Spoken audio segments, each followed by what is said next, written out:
Hey everybody, this is Joe. Thank you for watching my Giga-Texas construction update video. For the intro today, I'd like to revisit the mobile superchargers that we saw in my previous video. This has sparked a lot of comments and some confusion about what they actually are, so I'd like to discuss that now. And we'll have a few highlights from around the site this morning as well.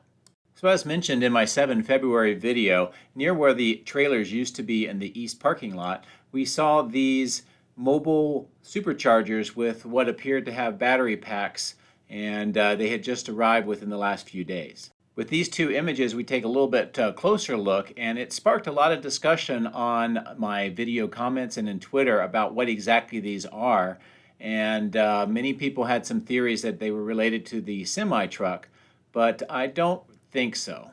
Shortly after I uploaded my 7 February video and images, these two photos 1 and 2, started circulating saying that what we saw at Giga-Texas were the semi-truck superchargers. However, they may look similar, but this is really not the case. And let me show you what we are really seeing.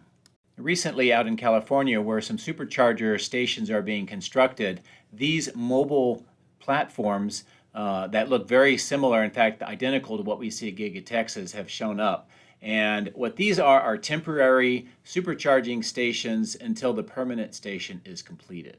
And with these two images, you can see with the Tesla cars around how they would operate.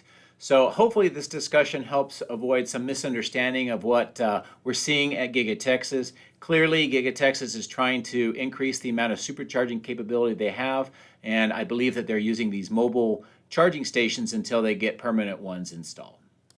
Turning our attention across the highway to the west foundation area, photo 1 shows the overall view of how that looks right now. Photo 2, we look at this new material. This is shrink wrap with white, and I believe that this has been moved from the old batch plant, so maybe there's going to be some activity up there, maybe a demolition of that at some point, but it looks like they're removing all that material and bringing it over here. And then photo 3 shows just that area where the hills and ponds remain on the far southwest side. Next, we take a look at the south end and the form, rebar, and concrete work that's going on in that phase 2 area. Photos 1, 3, and 4 kind of give you different perspectives of how that looks right now. More concrete was poured at the end of my flight and as I was departing. Photo 2 is the overall view from the south looking north of that area, just to give you an idea of how it appears now. Over at the General Assembly structure, we take a look at several different areas. Photo 1 shows that main entrance area, and it appears that the crews are preparing to install the doors. So that should happen later today or in the next couple of days. Photo 2 and 3 shows more of the solar panel racking system being installed going further to the south, and more of the panels being installed as well. Still waiting to see what exactly they're spelling out at this point in time. And the final area I want to highlight is the east parking lot area, where a lot of activity is going on today. Photos 1 and 4 show you different areas of earthwork and concrete work that is continuing all throughout that area. You can also see quite a lot of cars parked here as well. Photo 2 is looking at that mobile supercharger again, and I got a close-in look at the sign. Some people have asked me, and it clearly says mobile charger is temporarily closed. So I think that puts to rest what these are and is consistent with what we discussed in the intro.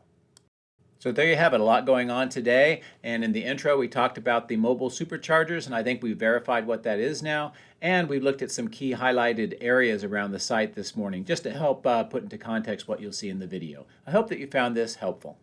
A special thank you to all of my outstanding Patreons for your continued encouragement and support. Patreon members get access to hundreds of high-resolution photos, previews of the future material, and direct dialogue with me. If you would like to support my channel, please consider becoming a patron using this link, which is also in the video description. Please also consider hitting the like and subscribe buttons, as this helps as well. Thank you. My drones are ready and raring to go. Let's go flying over Giga-Texas.